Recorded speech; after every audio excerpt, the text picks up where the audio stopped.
Kia ora tato. Good morning. I'm going to talk to you about Crimson. I'm not going to talk to you about moving the port out of Auckland, so don't worry about that.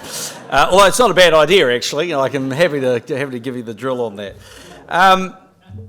Let me just start on basics, which I was very excited to join the advisory board of Crimson. And one of the reasons for that is that I truly believe Crimson has the brain power, the leadership and the vision to really change the landscape of education. And I think with Jamie and Chandra, you've got two absolutely not only academically brilliant individuals, but people that have a vision for what the world really can look like. And there are lots of people in the world that have IQ, not necessarily a whole bunch of people who have EQ, and certainly not enough people that have the capacity really to turn that into something that other people can enjoy and benefit from. And I think Crimson benefits enormously from that and the team of people that work for it, but also because it's acting in a space where the demand for their services is exponential. So that's the first thing.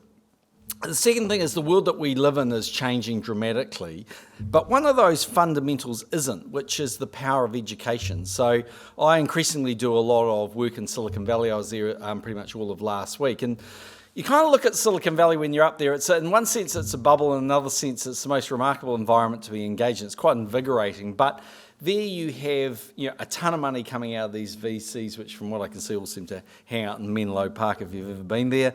You have Stanford University on its doorstep, and you have these incredible students that are coming out of these universities, not just Stanford obviously, but a great many of them. And the combination of them coming up with ideas and companies that transform the world. But the core part of that is people's capacity to actually be part of the solution, to actually enjoy the opportunity to work for those companies and to make a difference. And you can't do that unless you have a world-class education. And I think that's the challenge really for young people all around the world, but particularly in New Zealand. If you aspire to go to one of these fantastic universities, wherever they are in the world, it's how do you get there? How do you become part of that? And how do you be equipped actually to cope with the challenges that inevitably get thrown up? And I think Crimson's identified, I think, in my mind, a very clear pathway for allowing people to enjoy that opportunity, and ultimately with the online schooling and academy, again, a capacity actually to understand where the modern world is going. So that's the second reason why I wanted to be there. Third thing is when you're Prime Minister, you sort of sit there and you think, wow, you have a lot of power, which you kind of do, and then you run into the Ministry of Education and you realise you don't, So they are not necessarily yes minister kind of people. They spend a lot of time trying to work out why things don't work, and I'm sure their intentions are great and they're wonderful people, but fundamentally it's going too slowly for what we want and what modern New Zealanders and graduates from our country want. And I think we have to start being a lot more creative and start looking for some innovative solutions.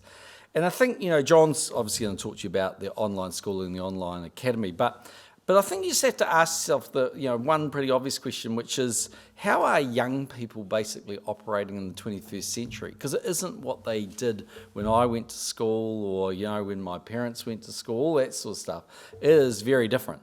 To give you one simple example, I was just reading something in the Wall Street Journal for whatever reason last week, and they were saying 53% of all young people aged under 35 are on an online dating app. That's just the modern world. People meet each other through an online dating app. That's what happens, I look at my own son when he went to university. He had a million reasons why he'd rather go to the gym or 500 other things. But what he really wanted to do was listen to and watch his lectures online. I do a lot of stuff with tech companies that are doing, really abstract and difficult concepts from a tech perspective. And all I do is go onto YouTube and Google it and have a bit of a look at whatever containerless service solution or whatever I'm interested in, and it all comes flooding out in front of you. And I think that's the modern world where people are interested in an interactive solution. They're interested in learning in a different way, often in the comfort of their own environment. It's just the modern way of doing things. And I think we've got to adapt to that. We can either resist it or we can start saying there's a better way of doing things. And I think the last thing that you really notice, and this is, I think, fundamentally the core problem in the education system in New Zealand, is not that they don't have fantastic people who really want young people to succeed and do well. We have a lot of those.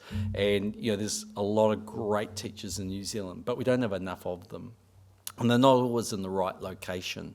And so the question becomes, are you a victim of the circumstance that you're in? Do you live in a place where, your school doesn't have the best, teacher for algebra? Or are you in the place where your school doesn't have much of a focus on a particular discipline? And I think that is really holding back, an awful lot of young people. So we have to be a bit creative. It doesn't mean that we've got to have the answer to every single thing. It doesn't mean it'll suit every single child. But it does mean that we have to start doing things differently. And I just give you one example that's something a little bit different. I'm involved with a company called Impossible Foods. So we make plant-based meat, right? And you sort of sit there and go, how can you want to eat plant-based meat? Okay, so, but just to give you an example, we're in every Burger King in America. 9 out of 10 people that eat a plant-based burger, Impossible Burger think it's the Whopper Burger, and they think the Whopper Burger is the Impossible Burger, right?